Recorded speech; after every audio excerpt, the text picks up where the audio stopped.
Hello everyone, সবাই কেমন আছো? আশা করছি খুব ভালো আছো। অনেক দিন পরে একটা নতুন ভিডিও নিয়ে চলে এলাম।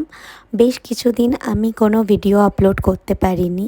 কোনো ভিডিও এই কারণেই দিতে পারিনি কারণ আমার মনের অবস্থা একদমই ভালো ছিল না।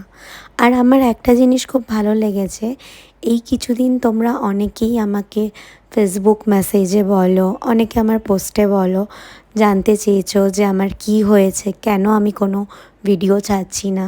তো আমার খুব ভালো লেগেছে যে তোমরা আমার প্রতি এতটা কেয়ারিং।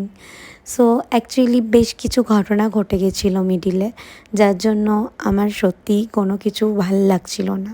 কারণ আমার মামা বেশ কিছুদিন আগে এই পৃথিবী ছেড়ে চলে গেছে। তো এটা আমাদের সবার পক্ষে মেনে নেওয়াটা খুবই কঠিন ছিল যে উনি আর আমাদের সাথে নেই। যাই হোক, এই কারণেই অনেক কিছুর জন্য আমি কোনো ভিডিও পোস্ট করিনি। যাই হোক, এই ভিডিওটা শুরু করেছিলাম আমার মামার বাড়ি থেকে ফেরার পথে। আমার মামার বাড়ি হচ্ছে সাঁইথিয়া। তো এখানে আমি, বাবা, ভাই আর আমার হাজব্যান্ড, আমরা চারজনে মামার বাড়ি থেকে ফিরছিলাম। আর মা থেকে গেছিলো মামার বাড়িতে, কারণ এখন কিছুদিন মা ওখানেই থাকবে। আর আমার মামার বাড়ি মানে সাঁইথিয়া থেকে আমাদের রানাঘাটের ডিস্টেন্সটা প্রায় অনেকটাই গাড়িতে, মোটামুটি 4-4.5 ঘন্টা তো লেগেই যায়। তো মিডিলে গাড়িটা হল্ট করে দাঁড় করানো হয়েছিল একটা চায়ের দোকানের সামনে। তো ওখানে আমরা সবাই চা খেলাম। আমি ঠিক বলতে পারবো না জায়গাটা কোথায়, বাট খুব শুনশান একটা জায়গা ছিল।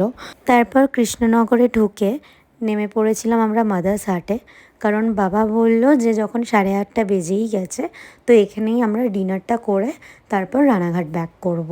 কিন্তু সেটার আর উপায় কোথায়, ঢুকেই দেখছি প্রচুর ভিড়। আর আমাদের মাথাতেও ছিল না সেই দিন ঈদ ছিল, মানে সেই দিন 17 তারিখ ছিল মহরম। কারণ ছুটির দিন ভিড় হওয়াটাই স্বাভাবিক, তার মধ্যে মাদার্স হাট বলে কথা।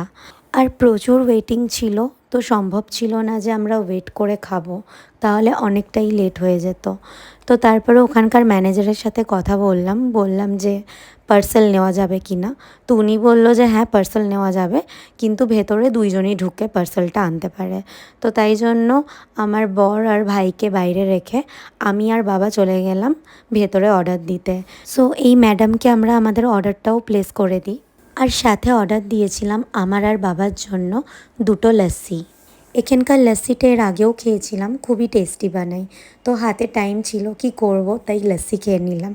আর দেখো পেছন দিয়ে অনন্যা চলে যাচ্ছে। আমার না এত কিউট লাগে এই রোবটগুলোকে, খুব ভালো লাগে, কি সুন্দর খাবারগুলো সার্ভ করে। তো আমাদের পার্সেলও রেডি হয়ে গেছিলো, বেশিক্ষণ ওয়েট করতে হয়নি, হার্ডলি 30 মিনিটস লেগেছে। আর ভালো লাগছিল না, তারপর মনে হচ্ছিল কতক্ষণে বাড়িতে গিয়ে খেয়ে ঘুমাবো, মানে এত টায়ার্ড লাগছিল।